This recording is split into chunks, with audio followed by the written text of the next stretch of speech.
Assalamualaikum warahmatullahi wabarakatuh. Selamat malam pemirsa, selain 3 berita tadi, Ainus Sumsel hadir dengan sejumlah berita menarik lainnya. Selama setengah jam ke depan bersama saya Lovina Mulia. Inilah Ainus Sumsel selengkapnya.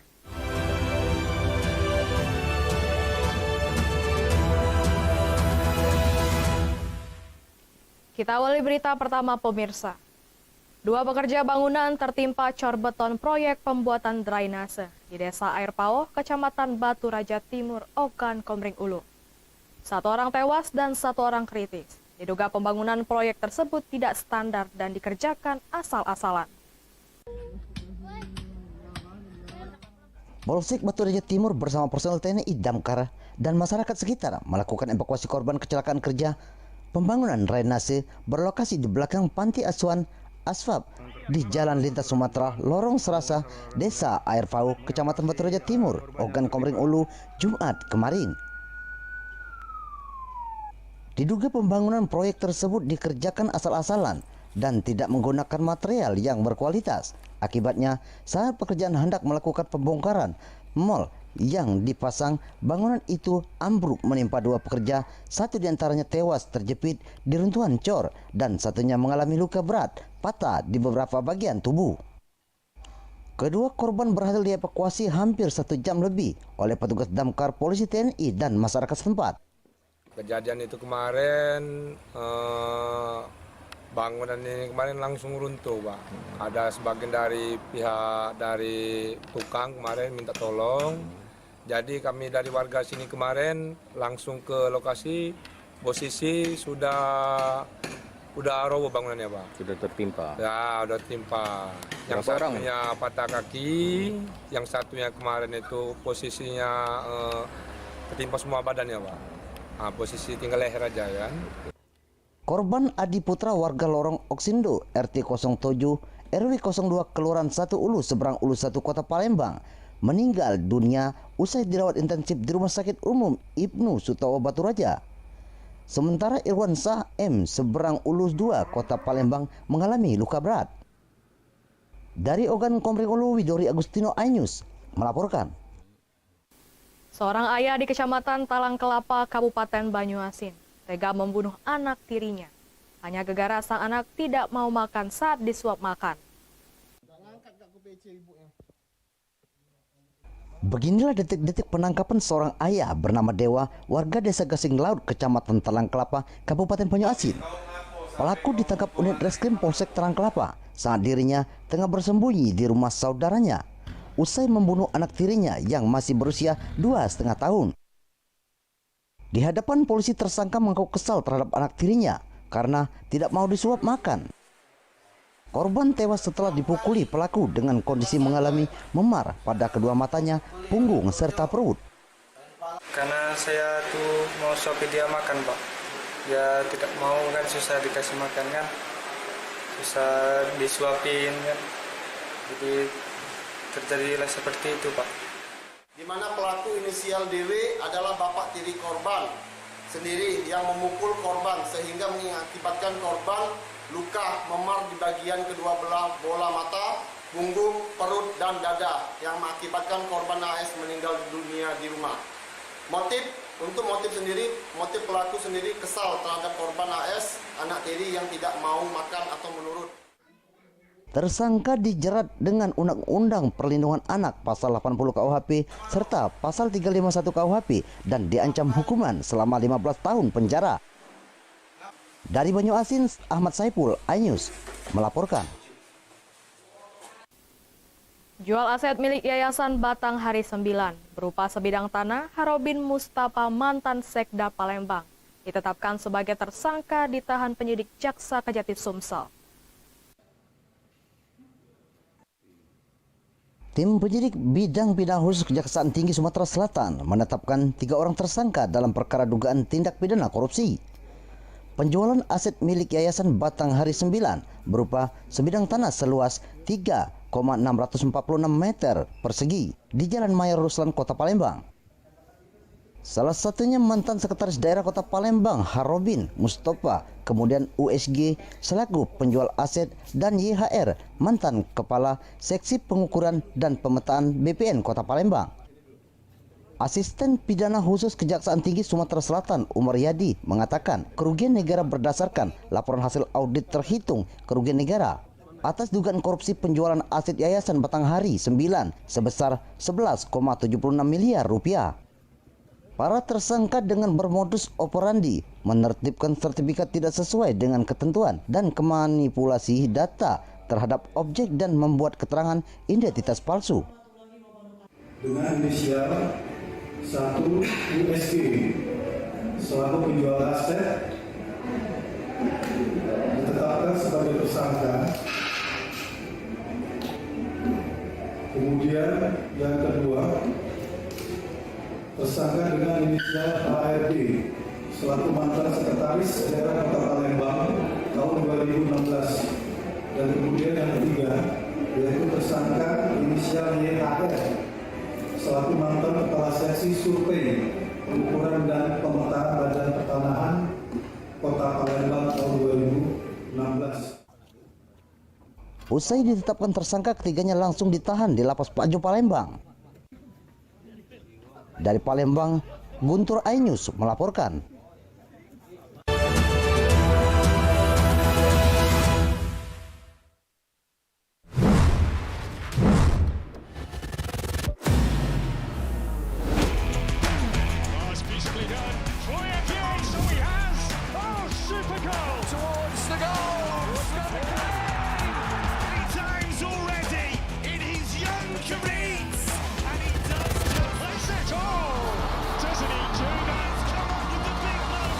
Bundesliga live, iNews Premium Sports. Mengupas makna dan tafsir Al-Quran bersama ulama terkemuka tanah air. Jangan pernah kita berpikir hidup ini tidak ada cobaan. Seluruh amal kita itu dihitung dengan niatnya. Jelas, lugas untuk kehidupan sehari-hari. Maka disitulah Allah akan merubah hidup kita di luar rumah tangga kita. Dia benar-benar bertobat seperti bayi baru dilahirkan dari rahim ibunda. Rumah tangga itu bangunannya adalah ketakwaan. Cahaya Hati Indonesia, Sabtu dan Minggu pukul 12 siang di iNews. Mempertanyakan rasa keadilan. Negeri kami nampak kehilangan kemudi. Kebenaran, keberanian, dan juga kejujuran. Itu hak demokrasi, nggak apa-apa. Saatnya kita bicara. Tuntaskan di sini. Menyampaikan dari kacamata mahasiswa. Saya Aryo Ardi. Saya Anisha Dasuki. Interupsi hanya di iNews.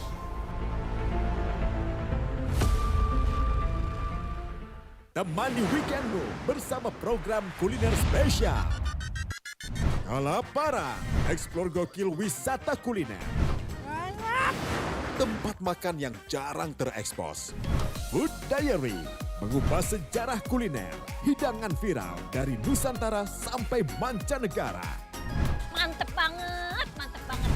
Saksikan kuliner spesial weekend Sabtu dan Minggu pukul 10 pagi di iNews.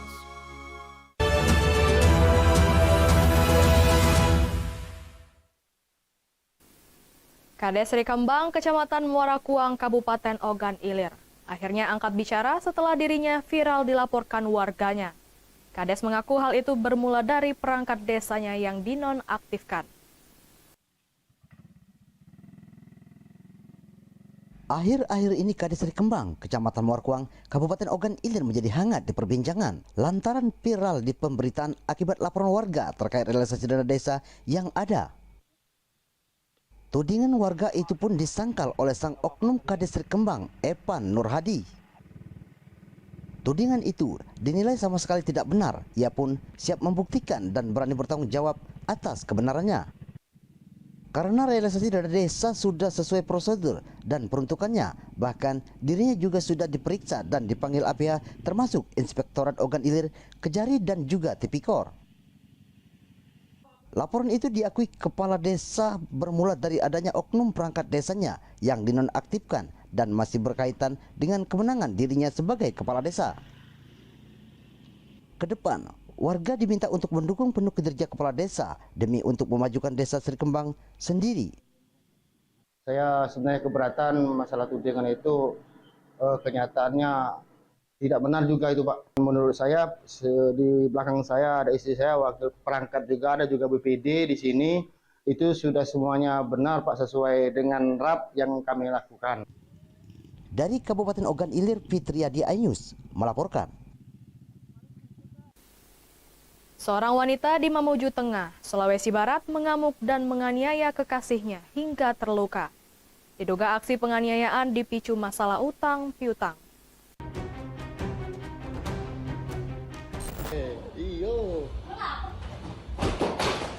Diduga karena masalah utang piutang, seorang kekasih terlibat cekcok hingga berujung penganiayaan. Pelaku seorang wanita mengamuk dan membawa sebuah parang terlihat merusak satu unit motor milik korban. Korban juga dianiaya hingga terluka dan merekam kejadian hingga viral di media sosial. Dari kejadian yang dialaminya, korban langsung melaporkan kasus tersebut ke Mapores Mamuju Tengah. Berdasarkan video yang kami terima dan pengaduan dari lelaki Rian, kami sementara membuat laporan pengaduannya dan untuk perkembangannya kami serahkan kepada anggota reskrim. Korban mengalami luka sobek di bagian lutut karena sabetan benda tajam. Hingga kini polisi masih mendalami kasus penganiayaan dan segera memanggil pelaku untuk dimintai keterangannya. Dari Mamuju Tengah, Sulawesi Barat, Wahid iNews melaporkan. Pemilik skincare asal Makassar yang kerap pamer harta, Mira Hayati, yang seharusnya ditahan kini dibantarkan karena statusnya tengah hamil. Skincare miliknya diduga mengandung bahaya berbahaya merkuri dengan omset hingga miliaran rupiah.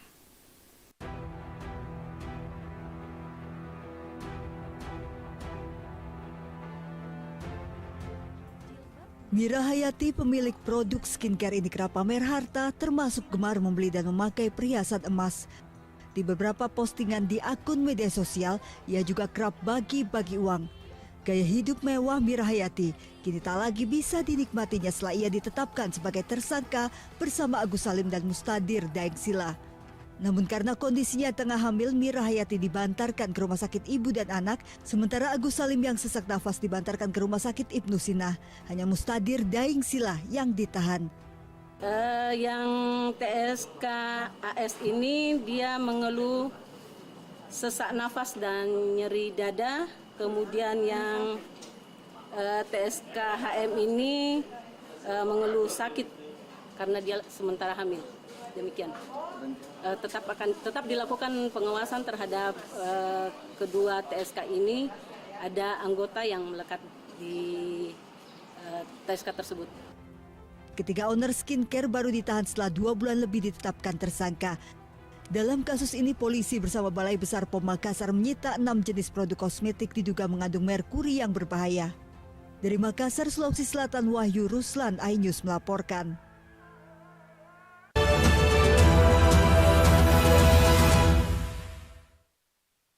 The Great Prime Time. Bisa dikatakan lurus, benarkah dari perkara? Balikin uang gue, Gus. Gratis itu, Kesel juga gitu. Bersama saya, Abraham Sulaiman. AB Plus, setiap Senin pukul 8 malam. Bagaimana kita melihat hari-hari ke depan? Yang jelas PR-nya banyak. Tadi ternyata Bung Aiman. Baunya menyengat. Dukit-dukit juga nggak pernah selesai nih. Lu sampaikan peristiwa itu. Saya Aiman Wicaksono, inilah. Rakyat bersuara, Selasa pukul 7 malam. Kuasa hukumnya operasi buat. Kekerasan seksual 1000%. Bangga. Berapa korban? Penyiram air keras. Padahal kita dalam bukti ini The Prime Show, Rabu pukul 8 malam. Pilkada Jakarta sudah mulai bergemuruh. Ada gap sosial yang serius. Mosok sih gontok-gontokan. Yang lambat. Saya Anisha Dasuki. Dan saya Aryo Ardi. Interupsi Kamis pukul 8 malam. Only on iNews. Suara tak layak dibungkam. Intelektualitas perlu diuji. Integritas butuh konsistensi demi demokrasi yang hakiki. Suarakan kejujuran demi keadilan menuju kebenaran. Saya Aiman Wicaksono, saatnya rakyat bersuara. Saya Abraham Silaban, Anda menyaksikan The Prime Show.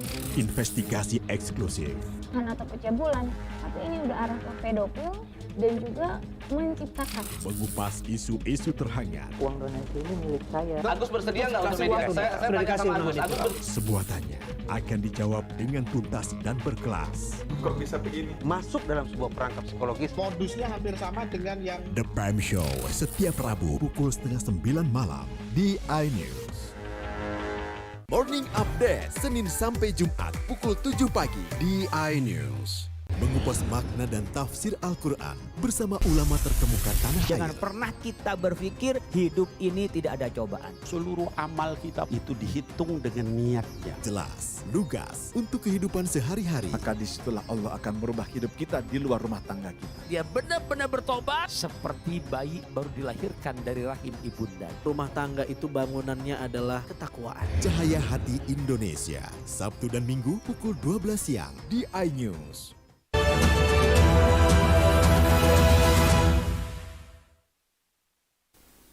Pemirsa, Timnas Indonesia akhirnya merilis yang dinanti-nantikan.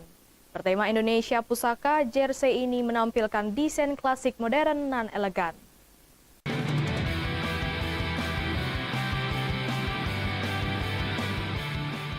Jersey Timnas Indonesia ini menjadi trending topik insan sepak bola tanah air sejak Kamis sore. Sandy Walsh, Tom Haye, Ragnar Oratmangun, Shane Patinama, Calvin Verdong, dan Miss Hilgers sukses membius Garuda fans dengan jersey baru berwarna merah. Dengan tema Indonesia Pusaka, Semarak Kebanggaan Indonesia, jersey ini menampilkan desain klasik modern dan elegan. Penambahan kerah dan motif batik serta elemen khas Nusantara menambah nilai tersendiri. Jersey home Timnas Indonesia sudah bisa dibeli Garuda fans pada 14 Februari mendatang.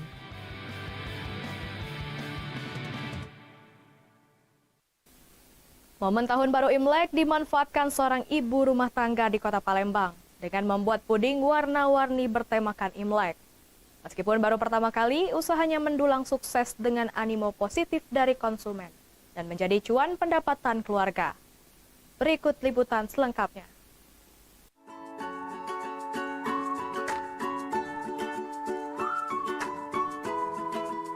Puding adalah sebuah hidangan penutup yang terkenal dengan rasa manis dengan paduan topping yang beragam.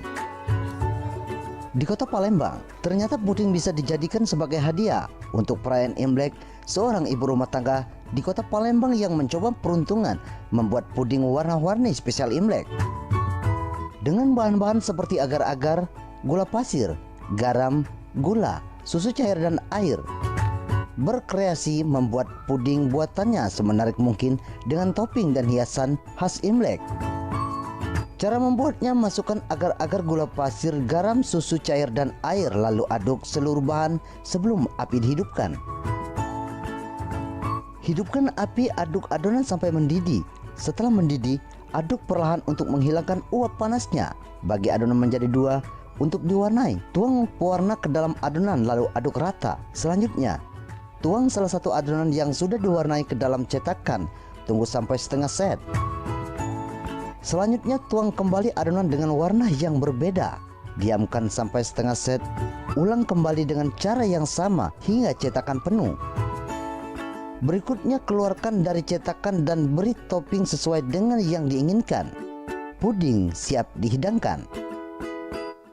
Lagi pesen hampers untuk acara Imlek, puding hampersnya yang dari Set Kitchen. Kenapa Bu pilih sini? Saya memilih sini karena komposisi rasanya itu pas di lidah, tidak terlalu manis dan juga nggak bikin enak. Anak-anak juga suka kalau saya beli di sini. Itu aja. Bentuknya gimana? Bentuknya juga unik-unik ya. Kalau untuk orderan Imlek aja sudah masuk 70 ya. Ini 70 orderan. Kebetulan kan tahun ini baru pertama ya saya coba bikin puding tema Imlek. Harganya berapa sih? Kalau segini saya segini ya, maksudnya satu parcel saya itu saya hargain dari 90.000 mulai dari 90.000, nanti tergantung topping. Ada yang sampai 120.000. Nah pemirsa, hampir siang begitu cantik dan menarik ini mungkin bisa menambah sajian untuk merayakan Imlek 2025 ini. Dari Palembang, Bambang Irawan, iNews melaporkan. Berita terakhir tadi mengakhiri iNews Sumsel pada malam hari ini. Jangan lewatkan informasi menarik lainnya dalam iNews Sumsel. Terima kasih atas kebersamaan Anda, selamat malam dan sampai jumpa.